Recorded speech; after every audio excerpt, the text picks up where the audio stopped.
What's your favorite show? Yeah, yeah. Is that your favorite show?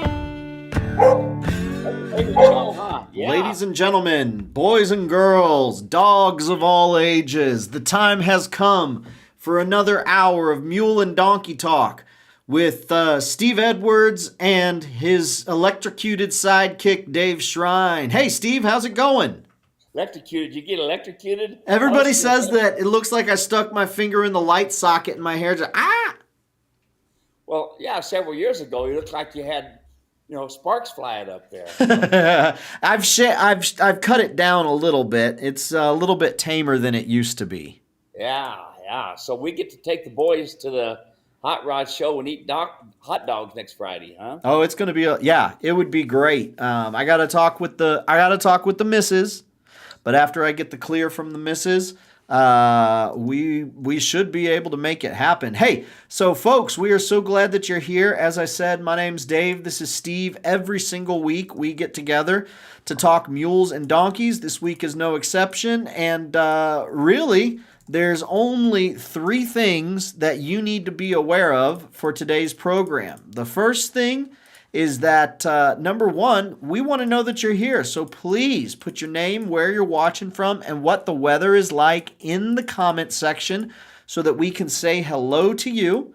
The next thing that we ask is that you share any and every mule or donkey question that you have. You are the one who drives this program. Steve's got a few pictures that he wants to show today. But for the most part, you are the one that drives this program. You are the one that makes this program great and make mules and donkeys great again. You are the one who gives us the content, gives us the topics of conversation for the day. So go ahead, share your name, where you're watching from, what the weather's like. Ask your mule and donkey questions so that we can take a look at them. And the third thing that we ask is that you share the broadcast. And that's real simple. Whether you're watching on YouTube or whether you're watching on Facebook, it's real simple to share the broadcast. All you need to do is either type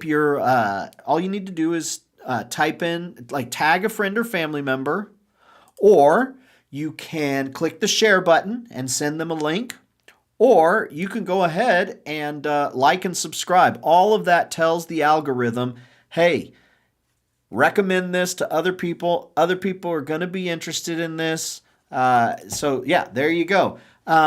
Steve, how have things been since last week? Well, the weeds are growing really heavy because we got all this rain. So I've Yep. been running the weed eater today. Yeah, Putting it to it's work. Is it a gas or is it electric? it's a gas. I'm still old fashioned. I use real fuel. Yeah, it works real good too. I want to say hello to Hannah. She is watching from, let's see here, or no, Rose. Oh, Hannah is watching on Rose's account, it looks like, from Florida, 74 degrees and gorgeous. God bless America. Leslie is watching here from Decatur, Illinois, 78, sunny, very rare weather for February. Beautiful, beautiful. Merlin is watching from northwest Minnesota, cold with a winter storm. 5 inches of new snow with gusts of wind up to 50 miles an hour. Temp about 4 degrees, but wind chill at negative 22. So Merlin is holding down the Minnesota fort for us. Stay warm. Let's see here. The Internet Privacy Advocate is watching and says, let's see here. I'm trying to make friends with 2 donkeys at the stable where I volunteer. Sometimes they let me brush them. Other days, they are more aloof. Do you have any suggestions? What do you feel about using treats? Well, treats have their place if we have one that's kind of hard to catch. But here's the problem with treats. Now, I'll give you just a couple examples. One of them is one of my favorites, but it's kind of a hard subject. This lady, she used to put a carrot in her pocket, and then her mule would go up and get the carrot out and eat it. Well, one day the carrot wasn't there. Yep, she had to have some breast surgery. Yes, three she didn't want. Another one of my clients walked around like this all the time, missing a finger. Yeah.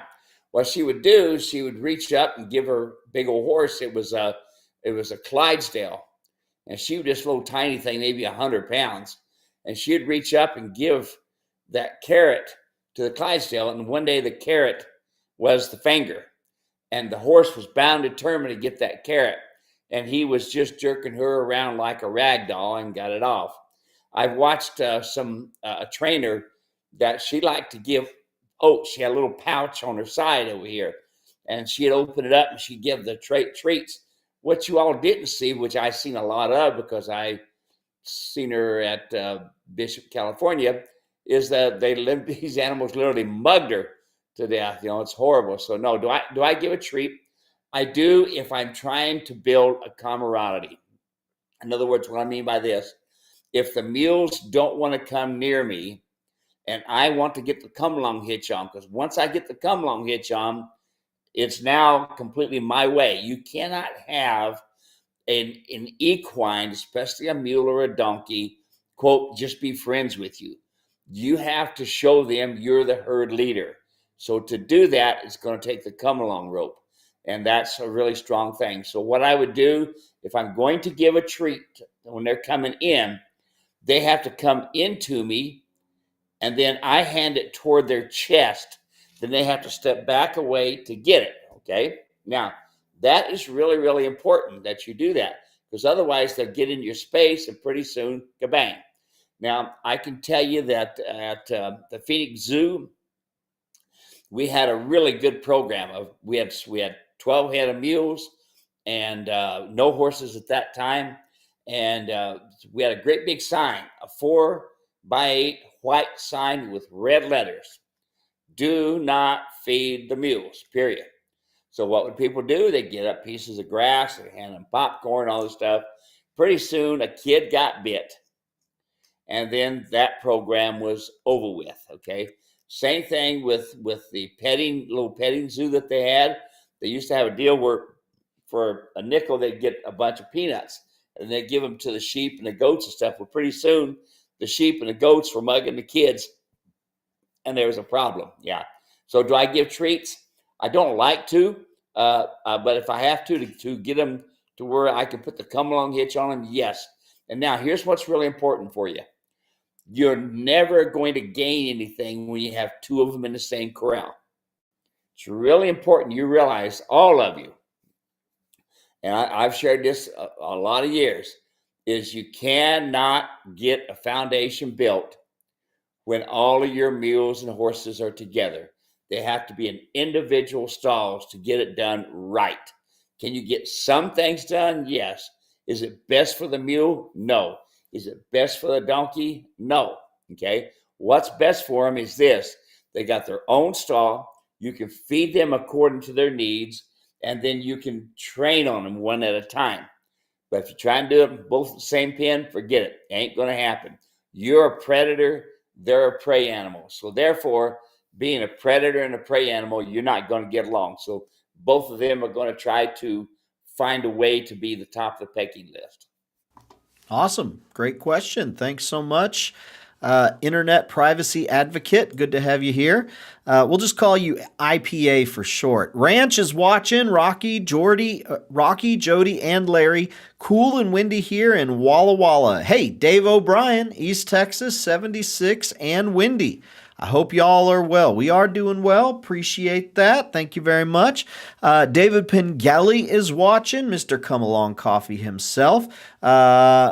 Good to see you guys again. Hey, David Pengelly, it's good to be seen. Sure does beat the alternative. Kathy is watching from Houston, Texas. 85, cloudy, and very windy. Our friend Rory is watching from Southwest Ohio, as Rory does. Weather report is DEFCON 3. Tornadoes possible. Stay safe, Rory. Appreciate you giving us the heads up. Stay safe. And yeah, we're glad that you're here. And hopefully the internet does not go out so you can get your full hour of mule and donkey talk even with the tornado warnings.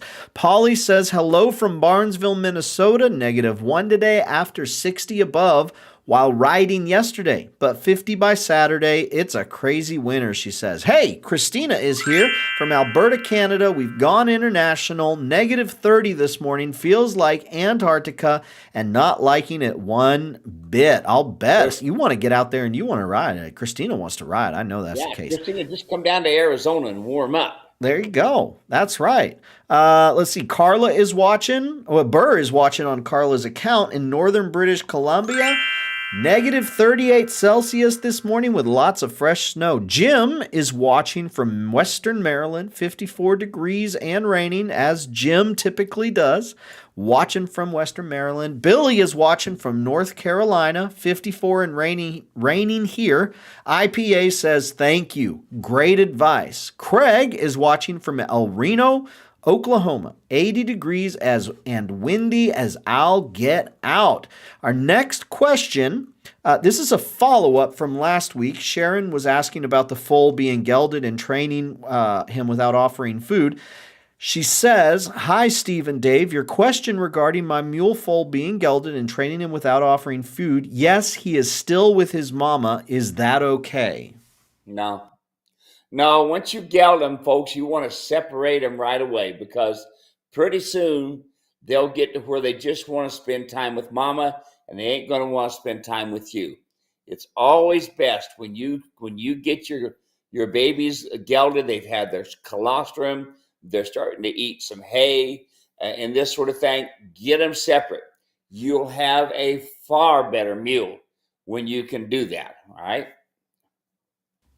All right. The next question, this one comes in from Katie and says, can you explain how a come-along hitch works differently with horses? Okay. It doesn't work any differently. Okay. I still put the come-along in the same place, 2 fingers above the nostril. It communicates to the top of the nose, underneath the chin. Now there's some nerves under here that's very sensitive and very good.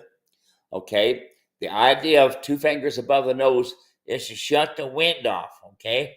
To make them where they can't breathe. You can't break the cartilage on it. People say, well, you're going to break the cartilage. No, that's all skull. This is all hard skull. If you ever look at a skull of a mule, you'll see it's a hard piece to do, you know. And then, of course, the other part's right in behind the pole. So behind the pole is when they pull back around the nose, is to be able to communicate to go right, left, back up, and stop. Okay. So a lot of times what happens is they pull back and they want to get away. Well, that's when you bump. Remember, it's always your timing. Always your timing. And as you perfect it, see that everybody thinks that come-along rope is just for that mule. No, it's just as much for you to build your timing with your hands, to build your timing, feeling the animal, seeing the animal. That's the come-along rope. Awesome.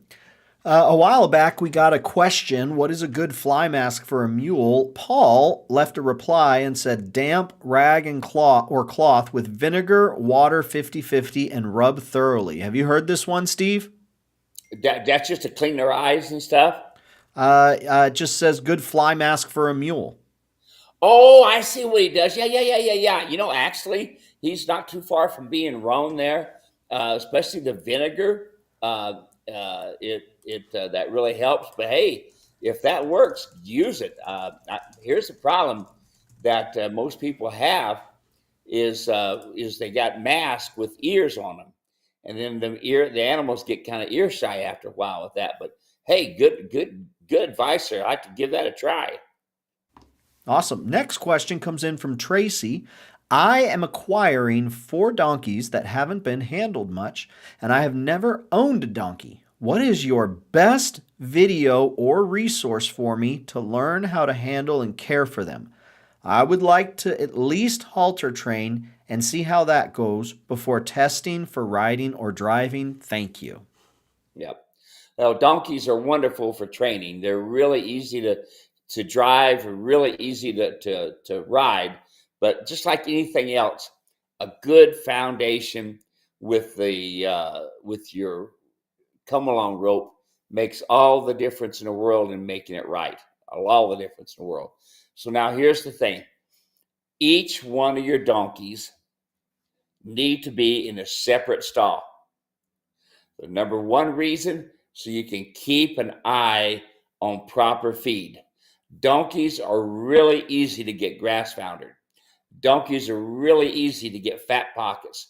You can see them along the crest of the neck, tops of the ribs, around the dock of the tail. It's really easy because carbohydrates make a mess of Mr. Donkey. So make sure they're each individual stall.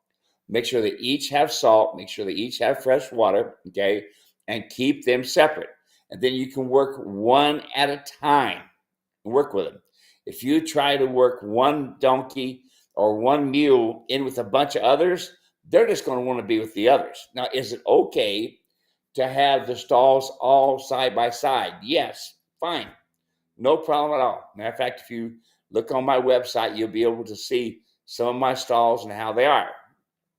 All the mules, all the donkeys can see each other. So that's the place to start. And then as you go along, you can get to where you get the come-along hitch on them. I always suggest a ground communication tool. That is the absolute best tool for all of you. You really need that. All right. Ground communication, I'm putting in the comment section right now, ground communication kit. This ground communication kit, it's going to give you the come-along rope, the adjustable rope halter, and the problem mule video. All three of those are going to be just absolutely fantastic tools for you by way of giving you the control and the timing that you need when training, but also showing you on another mule, on another animal, how to do your ground communication training. And then you get out there, watch the video, take notes, get out there, practice, and then come to us with your questions on, hey, I'm trying to do this, or I'm trying to do that, it's not quite working out, or when I'm doing this, the mule's doing that. We'll get you the help that you need. We'll tell you what's worked for us, and then you can get out there and give it a try. Melissa is watching from Camden, South Carolina. Sprinkling here. Bucky is watching from Devore, California. 57 degrees and scattered shower. God bless y'all. We will receive that, Bucky. Thank you very much for that gift. Sharon is watching from Pennsylvania, where it is sunny and bright. Myra watching from Southern California. Sunny and cool for a few days here between rainstorms. Good to hear from you, Myra. I know you try and chime in and watch as often as you can, and it's always good to have you. Jim says 2 mules, 2 stalls, save on vet bills. There you go. Mari is watching from Winston, Missouri, 80 degrees and temperature starting to drop fast. Sad day. My mare miscarried twin mules 6 weeks early. Please pray for Mama Mare. Now, Steve, is that obviously that's sad? Life is a gift, and anytime animal or human or whatever, anytime there is the potential for life, we embrace that and we receive that as a blessing from God. He is the creator of life. Now, from a practical standpoint, what type of health concerns are there for a mama who's miscarrying? Well, of course, you want to think about anytime you have twins, it's really rare. And that's usually either one or both of them dies in the thing. We've got one of our people who watch actually has a pair of twin mules. That's another story. So yeah, you want to make sure that the vet does a good job of cleaning. That's really important, that area, and make sure all of the placenta is out of there. That really makes a big difference, and a vet really can clean it up and do a good job. Is what needs to get done. So that'd be the number one thing. I'm sure sorry to hear about your mules. That's tough. I've been in the same predicament too many times, unfortunately. Yeah. Well, thank you for sharing. Appreciate that. And we'll keep you in our prayers, Mari. Hi, Steve and Dave from Mark up the road in Chino Valley. Love your show and remember to curb your jokes so Steve stays with us. Yes, we will do that. Folks that weren't here, about 3 weeks ago, I had a pretty big scare. I don't know if Steve was scared or not, but I was scared. As I do, I told an incredible joke that just brought the house down, eruption in laughter, and caught Steve mid-drink. He swallowed, started laughing, and next thing I know, the stool is falling down, and Susan's running into the shot there, and I'm trying to maintain composure, but I didn't know if that was the last mule and donkey show we were going to have. But Steve's here, and I'm not telling jokes anymore. Mike Okay. is here watching. You know what the temperature is here in good old Chandler, Arizona. Keep up the good work. That's right, Mike. We sure do. Love the weather we've been getting here. Mare is watching. Steve, I'm riding the Superstition Mountains on my mule Millie. I'm the lady who runs a horse camp in Arkansas and packs a weed eater on a mule. I met you in Tennessee. I love my saddle pad and your training. How cool is that to get to hear from Mary, Steve? Yeah, that's great. That's great. Yeah, not a whole lot of people carry around a weed eater. That's right. Sure does have you stand out there, Mary. We know who you are. It's good to hear from you. Megan is watching from Ohio and says, I have a question. My mini mule and I had an accident in December. I was training her for a couple months to pull a cart. She was doing great, so I'm not sure what happened. Long story short, she spooked and ran off. I jumped off and was hurt. I'm having a difficult time regaining her trust. What can I do? She is in a small round pen by herself now. I can catch her some days, but not every day. She is spooky around me. She never used to be like that. I have owned her for 3 years and trained her using your videos and a couple others. Steve, what would you say to encourage Megan and help her get back to it? Well, Megan, it's always tough when you get in a wreck. I've had some mules, some donkeys that just you had a wreck and they just go on. Not a problem. I've actually had my trailer come off of the hook and lay on its side, and all the animals piled on top of each other. That was quite a mess to get undone. But anyway, the best thing you could do, you got a round pen. It's not my favorite thing to have them in a round pen for their home. I like to have them in a small pen and then take them to the round pen. Or like what we did here, I had 2 round pens, and we had an alleyway from our bronc pens. Our bronc pens were 10 by 10. And these animals, you couldn't hardly touch the majority of the time.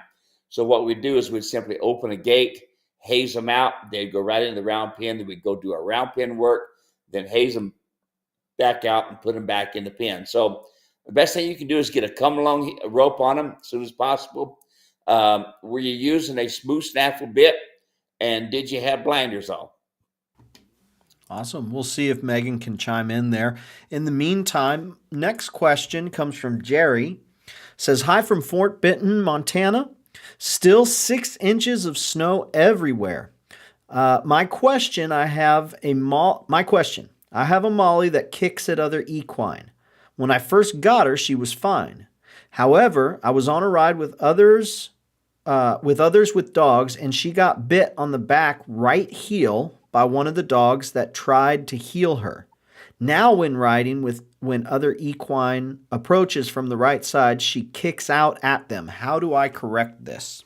Okay, so my favorite tool, of course, always is the come-along rope. I would start on the ground with the come-along rope. Now, it's that is it's frustrating to me. I want to touch on the dog deal a little bit. A lot of dogs are naturally a heel type dog, and Australian heelers are probably the worst of them to bite at a horse. Which then, of course, when a dog comes around them, they kick at all of them. And so I like to have uh, my dogs up on my right shoulder, except for when we're working cattle, and then I push them out. I don't like to have them behind me, especially dogs that are just young dogs and this sort of thing. So let's go back. Now that we got the kicker, what somebody's going to do is you're going to have the come along rope on the mule. And then you're going to have someone start walking up on her right hand side. All right. And then as soon as this mule, and this is important, folks, it's always your timing that you have to fix. So as the mule is coming up, if the mule that you have the come along rope on that does the kicker flips an ear, tips a a nostril hair at them. In other words, small thing, you bump them with the come-along hitch. In other words, you're saying, don't look over there at that animal. Don't pay any attention to that. Now, folks, you can do the same thing when you have, you're always going to have, quote, wanting to be friends with one another because it's part of being an equine. You can use the same thing to help them understand to pay attention to you. All right. Now, once you've done that, remember, always do everything on threes. 3 from the right, 3 on the left. We're done today. Now we can come from the front on each side. 3 to the right, 3 to the left. We're done today. Then a few days later, remember, you don't have to train every day. A few days later, have them come from the same direction, 3, 6, 9, 12 times. All right. Again, this is for your timing because you want to do it when they're thinking small. When they're thinking about it, as soon as you see their head come up, and like I said, even the nose hair come toward them, bump, bump, bump right away. Now, as you progress and they're doing really good, you've done 3, 6, 9, 12, and you've worked at this, it's looking really good. Now get in the saddle. Now, as you're in the saddle, you're going to have your mule rider's martingale on there because what the mule rider's martingale does is a lot of different things, but 2 things in particular. One, when they elevate their head, the bit, the martingale, bites them. 2, when they stick out their nose, the bit, the martingale, bites them. Okay, and that's really important to understand that it communicates right away before you do. Don't look up. Now, when they do that, remember, anytime they do something wrong, it's always bump, bump, bump. All right. So I've got my hands in direct reining. Okay. Direct reining. And what I'm going to do is I'm going to go right, left, right, left. As soon as they look toward that person, that mule, okay, or look toward that dog. My border collies, I've always used them in my training process because what I would do, because my border collies had a handle on them. And this is really important, folks. If you're going to have dogs out with equine, you have to make sure you've got a good handle on them. Your number one handle is a down. You want a down more than anything else because that down will progress to other good things. So what I would do is I'm up in the saddle and we got my equine coming from the right and left, 3 on the right, 3 on the left. And I would go bump, bump, bump with your hands. Right, left, right, left. In other words, right brain, don't look at that. Left brain, listen to me. Right brain, listen to me. And you make them uncomfortable. Will you create a strawberry patch in the corner of the mouse? Yep. But just remember, that mule, that donkey created that problem, and you did not. All right? So that's what I would do. Start with the come-along rope, going into martingale, being in the saddle. Now, as with any training, folks, any training, it's always dangerous around these animals. It's always dangerous anyway. But when you're training, they can do all kinds of things, all kinds of ways. All right? So it's really, really important that you put your gloves on. Anytime you're doing your come-along rope, gloves on. Anytime you're doing your martingale, your rider's martingale, gloves on. Because you're really going to put a lot of pressure and you can burn your hands. Awesome. Thank you for the question. Next question. In the past, we talked, Steve, about something, I believe, Noavel Headstall. Have we talked about that? Yep. Noavel Headstall. Someone made the comment just saying, why would anybody ever use a Noavel Headstall? It's cruel and totally unnecessary. Now, we talked about that in the past, and I forgot about that. Would you share for me what this is and what your thoughts are on the cruelty scale? Okay. It was originally designed, it's steel, and it's about as big around as my finger, and it's originally designed like a hackamore. So it looks like a boselle. Have you got a picture of a boselle or hackamore? I'll see if I can get one up real quick here. Yeah, I've got one in the shop here. Anyway, and it goes around the nose. And and they use it kind of like a come-along rope, bumping and this sort of thing. And some have even rode on it, but it's a horrible tool. Here's what it was originally designed for. And this guy decided to use it like a training device for neck reining and stuff. And it wasn't very good for that. So here's the deal. Yeah, there you go. There's one of my hackamores right there. And of course, that's a rawhide hackamore. And the Noavel is a metal. It's metal. It's about as big around as my finger. And what they used to do to keep a mule or to keep a horse from kicking, they would put that on their nose up high, and they would run ropes down both sides down to the back feet. So when somebody walked by, that mule would kick, or that horse would kick, or that donkey would kick at someone, and it would hit them on the nose, and it would make them really uncomfortable. The thing is, some of those animals got to where they had an ugly nose because it was so distorted from that Noavel. So now it's a good thing to hang on your wall and say, that's the way we used to train before we decided we learned a little bit better. We learn better ways. There's always better ways, folks. I'm always listening like the guy with a great fly mask using the vinegar, and I forget what that mixture was, but David, that was a good idea. And we've also suggested to use the things from the Equines, that she's got some really good all natural products. Yeah, Spania silk.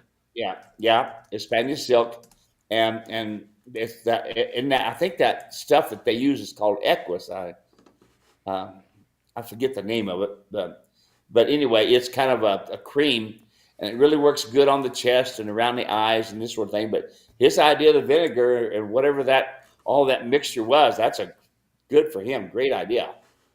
Yeah, awesome. Next question. This one came in from Sharon. Thanks for all you do for mules and us hopeful trainers. I didn't know how to send a text. I hope sending an email is okay. Absolutely, Sharon. My 4-month-old mule has been gelded. I didn't know about the wolf tooth, so thanks for letting me know a few weeks ago. You mentioned, have I weaned him yet? No, I haven't done that as of yet. Can you let me know how I should go about doing this? Also, I'm ordering a come-along rope to begin training. Very grateful for all you do, Sharon from Queensland, Australia. How do you go about weaning, Steve? Weaning is tough, folks, because the baby is going to see mama. Mama's going to see the baby. She's going to call. The baby's going to call. And I'm going to tell you, it's kind of heart-wrenching. It really is, because they're calling back and forth each other, and it's natural for mama to say, what's going on with baby? So even if you take them around the back of the barn, they can still smell mama there. So I would simply do it this way. You got a corral panel, and it separates mama from the baby. Okay. You want to have I used to use rubber to come up so far. A matter of fact, what I would do is I would go to the gravel yards and get their old shaker rubber, and I would put it up. That way the baby couldn't get in to suckle mama. Okay. And the baby also had a really good chance of not getting hurt with that rubber across there. Or you could take plywood and screw it on the side up so far where, yes, they can still see each other, but the baby can still maintain. Now here's going to be the heart wrencher for you. Baby's going to run up and down. Baby's going to try to want to be, in close to the mama and this sort of thing. Will baby eventually get to where he just kind of goes over and starts eating, don't pay attention? Yes. Okay. Is there a possibility that the animal could be hurt? Either one of them. Always possibilities. Okay. I had an old cowboy veterinarian tell me years ago that you can wrap a mattress around a horse and they'll still commit suicide. Yes, they will. Okay. So my suggestion is try different things. If you're going to put a corral panel between the two of them, And like I like to use a lot of metal, then put up something that will, defer it to keep the baby from reaching underneath the suckling mama. Awesome. Great question. Thank you very much. Let's see here. Cruising right along. Howard is watching from South Carolina. Almost raining here, 69 degrees, he says. Hey, Queensland, Australia. David Scholl says, good morning. Good morning Good to you, morning. David Scholl. Glad to Hey, have you here. might also mention to separate them with good corral panels. Another thing you could do is put a hot wire so that it'll make them really uncomfortable doing that. So I have used a hot wire with a good corral panel there. So maybe David Scholl's got some good ideas, but you can see what David Scholl, he sent us the pictures and this sort of thing in his outfit, and he had all his colts in separate pens away from mama. But David Scholl's also got a lot of property, so he could take his mares and put them up on a big old place, right, David? He's sitting there going like this right now. All right, Steve, I got something I want to show you here. In your life, have you ever seen anything like this? Oh yeah, donkey basketball. Oh yeah, Kawak. Yeah, we see it all the time. Yeah, it was a big deal for a while back. Donkey basketball, and you see it a lot. Seriously, that came across my feed the other day, and I was like, I gotta show this to Steve. Yeah. I figured you would have never seen anything like that in my life, and it just goes to show I've got a lot to learn. Yeah, well, them they had donkey basketball for a lot of times, and they've also done donkey football. Can you imagine that? Oh my goodness.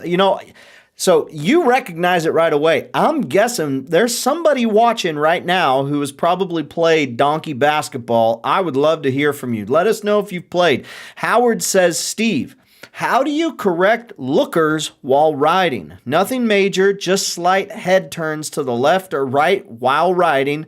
Should I correct or ignore? Now, first, this has to go if there's a good-looking mare walking to the left or the right. It's going to be hard to correct that. Go ahead, Steve. All right, now look, folks. With your car, if you don't keep it straight, what happens? You hit the rumble bars. We got rumble bars out here in the pavement. It goes, blah, blah, blah, blah, blah, blah, I used to tell my grandkids it was the rumble monster out there. Anyway, and to keep you on the run, because we get to lollygagging around and we forget about our car, and pretty soon we do this or that. So yes, what do? Again, my favorite tool, mule rider's martingale when I'm in the saddle. Okay, mule rider's martingale when I'm in the saddle. Always remember, bump, bump, bump with the Come-A-Long. Right, left with the mule rider's martingale. So we're riding along, and the mule looks off to the right. Okay, I give it a sharp bump on the left-hand side. I pull down on the rein, bump, hard bump, and then I go back to being straight again. Okay, here's the problem, folks. Okay, if you don't fix it, pretty soon the mule's going off the trail to get a bite to eat. Okay. And it is not good to have them eat on the trail. It can be miserable, okay? You can get to where you can't hardly even ride, okay? And they can be so fast, they can get a bite and be back straight before you even think about fixing them. So fix it now while it's small, and it'll be good. Yes, fix it. All right, very good.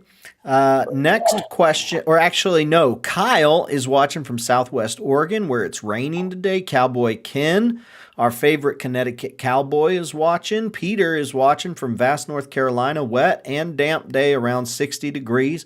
Polly says there was a dog with us yesterday. My mule kept trying to go after it, but I did the Steve moves and she listened to me. Oh man. We need to get like a shirt or something that says like, or a hat, or like the Steve moves or Steve Edward moves or something like that. Folks will be like, "What in the world?" And then you get to tell them, and you get to say, and every Tuesday you can learn more. Cassia is watching from far north Queensland, Australia. What do Wow. you do for restraint when you go hunting? Hobbles, highline? What would you say, Steve? Yes. Awesome. Hobbles. Thank you, Cassia. Great to have you. Anything else you want to add? Yeah. Hobbles and highline. Both are good. Now, when I hobble, and I'm very explicit when you see my video called Wait Here. When I hobble the left front and the right rear. Now, you'll see my orange hobbles here in a second. Dave will pull them up. They're really good. They're really bright, and they don't have buckles on them that you have to deal with, because when buckles start getting dirty and rusty and this sort of thing, they're a pain to mess with. And these hobbles, you can see they are really awesome when it comes down to taking them on and off. And this is made so you can do a grazing hobble. Notice how it has the adjustment buckle in the middle. And notice it doesn't have the average buckle, but it has a way that you pull it out, push one end down, and you pull it right out. It's great, pretty easy to take care of. Now, I put one on the left front, right rear, and then I put a rope between. Now my mule has to scoot to eat, has to kind of scoot to go. The problem with hobbling two in the front is that, number one, when you hobble 2 feet in the front, they are to stand still and quiet, not to move. So one rein goes on the ground time. The other rein goes up on the horn and keeps it from dropping the head to get a bite. And the 2 front feet, you train them to ground tie, period. Okay? They're to stand still and quiet. Now, when I can also hobble a rear foot. So I'll take this same hobble and I'll put it around the pasturing area, and I'll use my 40-foot lash off my pack outfit, and I will have the animal be on the end of that long rope. Now, I always start with a short rope first, about 10 foot, and I do that hobble first. But before that, I always will have them tied to the hitching post, get a hold of the rope. I will stand back about 20 foot or so, and even at 20 foot, they can still kick you. And I would pick up the foot and put it down, pick it up and put it down, get them to where they understood that if they pulled against it, it would make them uncomfortable. So those are 2 ways that I would hobble them. Now, I would suggest a high line. Now, here in the States, we have guidelines that we use so we don't tear up the trees. And so the high line is an excellent tool. The downside of the high line is that you can, during the night, you want to have them to where when they go to put their head down, they can only put it down about to their chest so they don't get hung up in the rope. Now, going back to the hobbles, with the cross hobble, left front, right rear, they have to scoot. And rarely do you ever get yourself hung up with it. It makes it nice. With a hobbling on a rear leg, it makes it nice because then they can still move around and graze a lot. With that sliding hobble, same thing. They can still move around and graze a lot. If you don't have much feed that you're packing in, it works better than a high line. So there's my suggestion for you. Awesome. Thank you very much. Appreciate the question. Okay.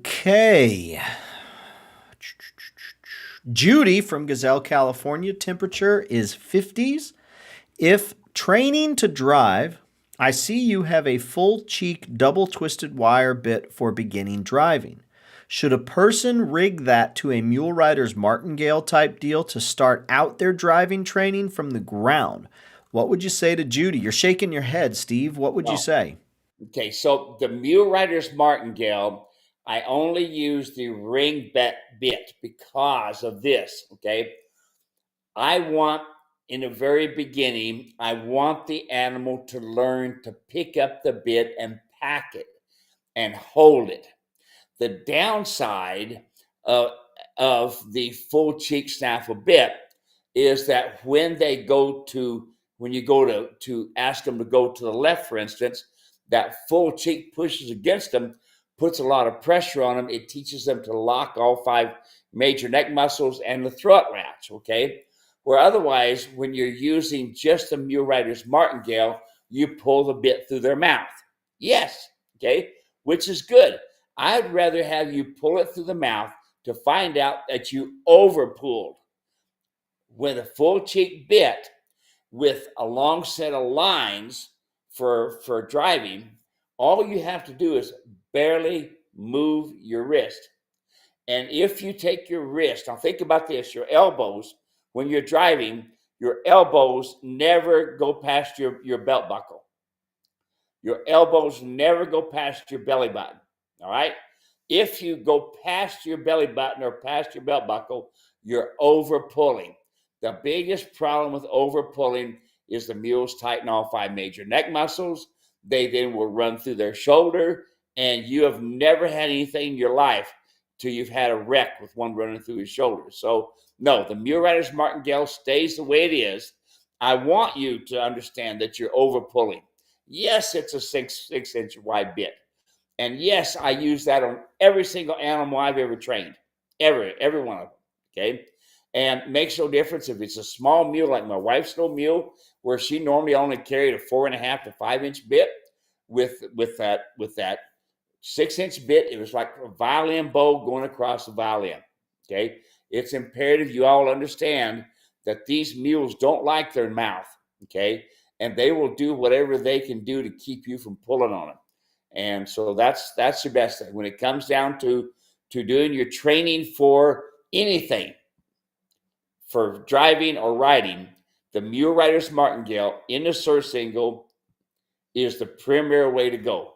Once your animal is being consistent, head down, nose on a vertical, then you can go into the full double cheek, snaffle bit, and you can drive with a set of long lines. A lot of times I'll use 2 come-along ropes together, okay? So there it is. You know, I've got method to my madness, because here's what happens. I found out the hard way that I created more problems thinking, oh yeah, I got them to turn, but now I got them running through their shoulder. Oh yeah, I got them to stop, but now they're tightening all 5 major neck muscles and they're not going to stop every time I want. So I've done these things so that I can keep my animals soft and don't create problems. Steve, you had been messaging me earlier this week talking a little bit about 6-year-old mule packing and working. Do you wanna go through that right now? Sure, you bet. This is a very good friend of mine, Denny Gomez, and he's quite a hand. He's got a great business, believe it or not, doing curtains and this sort of thing in houses.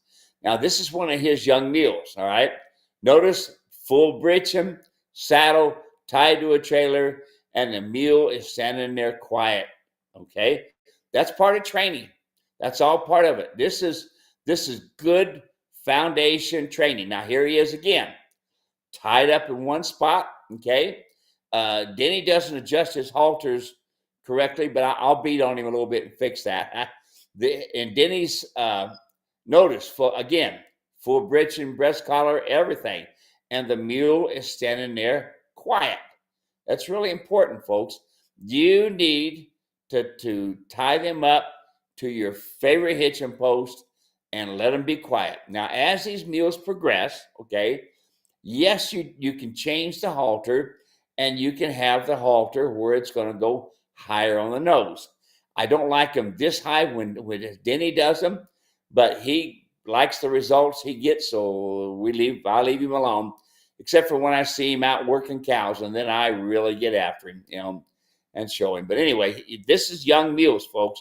Young mules, once you get their ground foundation going, okay, it's really important they start learning to stand, okay? They start learning to walk and this sort of thing. What other pictures do we have there, Davis? Now, there we are, pack string. Packing, that's really good for young mules, okay? Folks, it's not important to ride. It's important to foundation to get there. Notice how these mules, this particular mule right here in front of us here, his mule, his head is down. The mule in the back, he's probably just got it elevated just to get over a log or something like that. But as these mules are traveling, their heads are down and relaxed, you know. What other picture we have here? There we go. Okay. Now notice, you know, this is out in the middle of nowhere. Okay. These mules are learning to stand still and quiet. And Denny gives them a lot of outside work. Okay. His colts, when he has a colt that's really nice, they get outside all the time. Now, Denny can tell you that this 6-year-old is nowhere near trained. It's very, very green broke, but he had lots of experience, yes, but good experience, you all. Good experiences. That's what's important. I think we got one out right there going through some water, going in a pack stream. Yep. All that stuff is all good stuff, you all. You know, that's good quality training right there. Notice the mules are going along smooth and easy. That's an incredible photo right there. I love that photo. Yep. I've been there, done that a lot. It's a lot of fun. There it is again, tied nice and quiet, standing quietly tied to a tree. That's what you want to see. Listen, folks, you know, anybody can train one to stand in a corral. Now, right there is a pack outfit. Now, that's called a double diamond. You see that diamond on the side? There's actually one on the other side as well. And if you got a high pack like this one here is, the nice thing about a double diamond, you can even do a triple diamond if you got like a propane bottle or something like that in the top to use, you know. There he is with a tarp over him. Again, they can stand. They don't have to stand in the corral. Tie them to a hitching post. Put a saddle on them. Let them stand. Let them learn to be patient, okay? I call it the patient pole. And just let them learn to be quiet. Learn them to stand still and quiet. Look at that steep trail. That's a steep trail. Notice he's riding the mule and packing the horse. Riding the mule and packing the horse. Now that's really important. He's going into some tough country there. That's up in northern Arizona where they hunt elk. Now here again, you see he's got his chaps on. He is leading a horse and riding a young mule, and that's good for him. We need things like that. You know, you need to pack them, to lead them, to pony them, but they have to be really, really good when it comes down to halter work. You know, they have to pick that up. Now there again, there's crossing water. That's a good deal. You know, it's all this training stuff is very, very important for a young mule. That's fun taking a look at those. Appreciate him sending those in. Let's see. Megan is here. Okay, you've asked a follow-up question for Megan. Megan, the question was about the mini mule with the accident. And so she sent in and she said, I did not have blinders on. My driving trainer said not to since my mule is partially blind in one eye. I can hitch the cart to my mule without her flinching. My instructor has me using half-cheek driving snaffle. Okay, the problem with the smooth snaffle, half cheek especially, is you don't have enough to say whoa. You don't have enough to stop them. A smooth snaffle bit, they'll run right through it. Now, notice the smooth snaffle bit. When it goes and you pull back on it, it goes down into the tongue. My double twisted wire snaffle bit goes on both sides of the tongue and captures the tongue without creating a lot of pain in one spot. Okay, so that's why I use a double twisted wire snaffle. I prefer a full cheek because it brings the whole face over. The half cheek just kind of bends them one way or another. So and then if they are going to run off, which is what happened with you, with that full cheek double twisted wire snaffle bit, I can go right, left, and get them stopped. Awesome. Tracy is watching from Lowood, Queensland. Hope all is well. Equine scooter or equine soccer is another one that people play. Super Skeeter says. Yeah, Donkey base. Oh, go ahead. what they do is they got a great big ball, like a big beach ball. Okay, and then they'll take some of them, use actually a hockey stick and this sort of thing, and they bat it around and they knock this big ball all over the place. Now they even have, get this, mule riders golf, and they even do it with horses. So they have tin cans in different places, and they gets off and they take the club and they knock the ball into the tin can someplace on the side of a mountain and different things. But you have to be in the saddle to get around. Uh, Brayer says donkey baseball has been played here in Canada too. Yep, that's a lot of fun. Donkey baseball is a lot of fun. Judy says they have donkey baseball where I grew up too. Craig says, guys, donkey basketball is still being played all over rural Oklahoma. It's a great fundraiser for youth sports. I know that Drumright High School in rural eastern Oklahoma played donkey basketball last fall to raise money. Here, I thought I was finding something that was like this huge secret. Come to Yeah. find out, the secret was being kept from me. Everybody else knows about it. You see how much you're learning here? You're widening your horizons. So much, so Yeah. much. Widening. Let's see here. Howard wants to know, where can I get a good single leg hobble? Well, Howard, I would suggest that you go ahead and get my double leg hobble because it unbuckles and you can do one leg. But, because you're going to want to do both. You're going to want to hobble a left front, right rear, and have them scoot because you're going to have a rope go between the two that you can adjust, that you can have them scoot. That way they don't run off. I have literally seen horses and mules run clear back to the parking lot where the truck and trailer is, and the next morning you get up and you can't find your mules and horses because they hobble the front feet, and they can run just as fast on with using those as a third leg, so to speak. So I would suggest that you go both ways. Use my once you've used my orange hobbles that's buckleless, you'll wonder why it's a wonderful tool. Need to go that. Bonnie's watching from Indiana. Warm and storms are coming. Tracy says the hobbles Steve is talking about are called sidelines in Australia, front to rear. Thank you, Tracy. Tamara is watching from Elora, Queensland, Australia, sunny and warm. Rory says, well, doesn't that saddle look a little bit too far forward, Steve? Yes, it is. Like I say, I'm always getting after Denny. Now, Denny just kind of a part-time cowboy, and good for you. Good eye. I love that when you pick that up, things like that. Yes, it's too far forward. And I'm always getting after Denny when he happens to be around. Used to see him a lot um, down at the Andrada Ranch, and see him down there quite a bit too. But he writes some good stories too. But him and his kids, his wife stays home. His wife doesn't do much of it, but him and his kids, they go all the time, pack back into someplace way back in the middle of nowhere. Yep.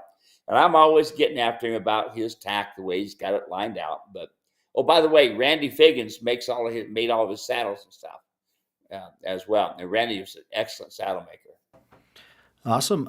Tom is watching 60 degrees and wanting to rain again after raining most of the day. That sounds like an Arizona person right there, wanting more rain after they got some rain. Tom says, oh, sorry, Lumberport, West Virginia. There you go. Not an Arizona person, but still Arizona at heart. Tamar says, what age do you start tying up a young mule to a solid post?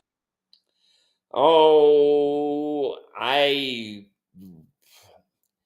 probably 3 years old or so, and I always like to tie them wither high. But here's the deal with me, folks. And that's nice, that I told you to tie them and this sort of thing, which is a good tool. But if the halter is adjusted correctly, you can get more done quicker. And I've told Denny that a lot over the years. He says, well, I can't get him to stand still so much. Well, if you adjust the halter, when they move to the right or to the left or back or something like this, it works quicker, okay, a lot quicker. So I would first take my babies their first 3 years, and I would spend a lot of time with the come-along hitch. And when they start learning to stand still with the come-along hitch, then you can go ahead and oh, excuse me, and tie them to a post. Now, I'll tell you what I like to do, especially my babies when I first start to do this. I'll take a bicycle inner tube, wrap it around my post, pull it through, and tie my lead rope with to that bicycle inner tube. And it really works nice. Now, always keep a sharp knife. And those of you that buy stuff from me knows what a sharp knife is because I send you one. Everybody that buys something from me gets a serrated pocket knife from Steve. So that would be my suggestion. 3 years old. That way, you've got a lot of bone growth. They still grow till they're 7, but they usually have their average good bone growth up to about 3. And there again, be close, okay? Be close in case there's a problem. Now, here's the other thing I like to do. I like to have a rubber mat laying down. So when they're pawing, they'll paw only on the rubber mat and they're not pawing in the dirt because they will dig to China if you just leave them go there. So anytime they're standing in a particular place, I put a rubber mat down to keep them from pawing. Let's see here. Marcia says, warmer here in Virginia, just got home. Rory says, I have learned many things from Obi-Wan Steve. So there we go. There you go. That's it. That's our show for today. Steve, anything you want to say before we're all done? No, I'm pretty much, I wished I would have had my pictures of the donkey because I had one of my clients. You all know that I don't send anybody anywhere to buy a mule. If I know the mule and I know the person, I would consider it. But this guy, he wanted a donkey, and the one that my particular trainer that I had used said the donkey wouldn't work for him. So fine. So they found one, a 5-year-old, big, gentle donkey that they said was trained, and it was not trained. It was a 5-year-old, and they wanted $5,000 for that donkey. Now, this is a 6-year-old mule, and they're wanting $8,000 for it. And this 6-year-old mule has seen more country and did more things than this $5,000 donkey, who was just gentle. You could see him stand up on top of it, lay on him, stuff like this. I said, what you're buying is you're buying $5,000 worth of disposition. And so that's one of the things, folks. When it comes down to buying these animals, if you want to send me any pictures, be happy to help. But just remember, just because they put a big price on it, don't mean it's trained correctly. Happy trails. See y'all later. Awesome. Happy trails, everybody. Thank you for spending a little bit of time with us. We will see you next week.